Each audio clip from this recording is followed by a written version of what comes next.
Railway pensioners അസോസിയേഷന്റെ നേതൃത്വത്തിൽ Kannur railway സ്റ്റേഷനിൽ ധർണ നടത്തി.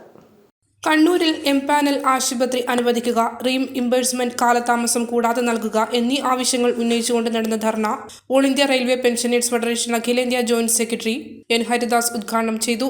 ജില്ലാ പ്രസിഡന്റ് വിജയൻ വലിയപുരയിൽ അധ്യക്ഷനായി. പി രമേശൻ, പി രവീന്ദ്രൻ തുടങ്ങിയവർ സംസാരിച്ചു. 2.5 കിലോമീറ്റർ ദൂരെ താമസിക്കുന്ന കൂട്ടർക്ക് അവരുടെ ഡേ ടു ഡേ മെഡിക്കൽ എക്സ്പെൻഡിച്ചറിന് വേണ്ടിയിട്ട് 1000 രൂപ, അന്ന് 300 രൂപ മറ്റുമാണെന്ന് തോന്നുന്നു, 300 രൂപയിൽ മറ്റും സ്റ്റാർട്ട് ചെയ്തതാണ്. ഇതിപ്പോൾ 1000 രൂപയാണ്. അതൊരു 3000 രൂപ ആക്കാൻ നമ്മുടെ പാർലമെൻ്ററി കമ്മിറ്റിയുടെ റെക്കമെൻഡേഷൻസും ഉണ്ട്. പക്ഷേ അതൊക്കെ അവിടെ തന്നെ ഉണ്ട്. റെക്കമെൻഡേഷനായിട്ട് തന്നെ അവിടെ ഇരിക്കുന്നുണ്ട്. അതൊന്നും ഇംപ്ലിമെൻ്റ് ചെയ്തൊന്നും ആയിട്ടില്ല. അപ്പോൾ ഈ ഫിക്സ്ഡ് മെഡിക്കൽ അലവൻസ് എന്ന ഒരു കോൺസെപ്റ്റ്, എന്നൊരാശയം, ഇത് 7ാം ശമ്പള പേ കമ്മീഷനാണ് നമ്മുടെ മുമ്പിൽ വന്നത്. അപ്പോൾ ഇതേ 2016 തന്നെയാണ് റെയിൽവേയിൽ ആദ്യമായി ഒരു CTSE സ്കീം സ്റ്റാർട്ട് ചെയ്തത്.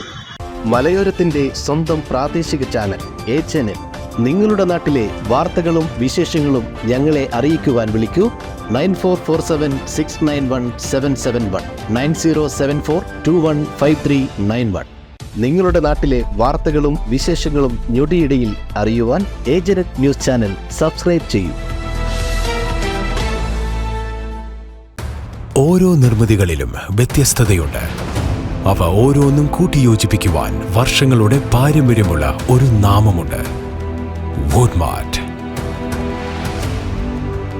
സോഫ സെറ്റ്,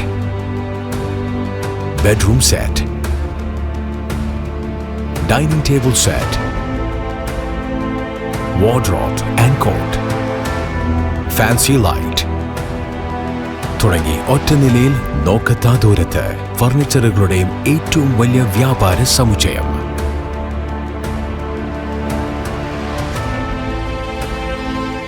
വുഡ്മാർട്ട്, എഡു റോഡ്, മാടത്തിയിൽ, ഇരട്ടി റോഡ്, മട്ടന്നൂർ.